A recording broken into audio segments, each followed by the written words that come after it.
Ademais de ser o concello con máis bandeiras azuis de España, Sanxenxo tamén é a vila con máis sendeiros azuis de todo o país.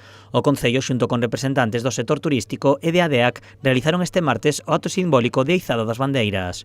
O acto tivo lugar no sendeiro máxico da Lanzada. Son 7 os que teñen bandeira azul, pero queremos elixir este sitio porque aquí hai unha fusión perfecta entre o patrimonio, a tradición e o paisaxe.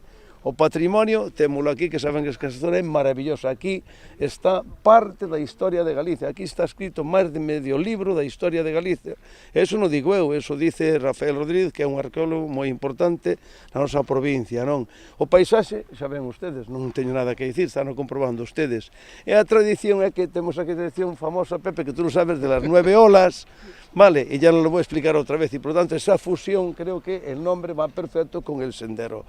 Dende a ADEAC sinalan que Sanxenxo é un exemplo de cuidado do medio ambiente e de posta en valor do seu patrimonio, uns cuidados que lle permiten cumprir con todos os parámetros necesarios para contar con estes recoñecementos, requisitos que pasan por informar de toda a información natural e cultural que rodea o sendeiro, información do traxecto e que conte con infraestructuras para cuidar o medio ambiente como cubos do lixo.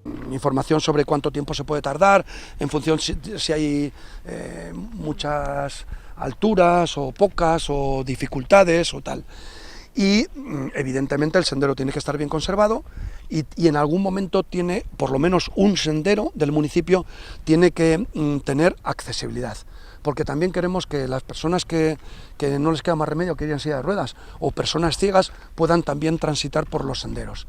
Dende o sector turístico da vila sinalan que estes recoñecementos axudan a promocionar o turismo e a aumentar a oferta da vila. A xente cando ven quere ter alternativas, está de moda a vida saludable, que iso é moi botan, entonces a xente ao final o que quere é sendeiros, recorridos para facer e actividades fora tamén do que é a propia playa, non? Entón, por lo tanto, para nos repercute moi positivamente para a xente que nos visita e tamén nos dá moita visibilidade e promoción ao resto de España e de fora. Dende o Concello de Sanxenxo teñen por obxectivo conseguir o 8º sendeiro o vindeiro ano, coa posta en valor do sendeiro de Dorrón.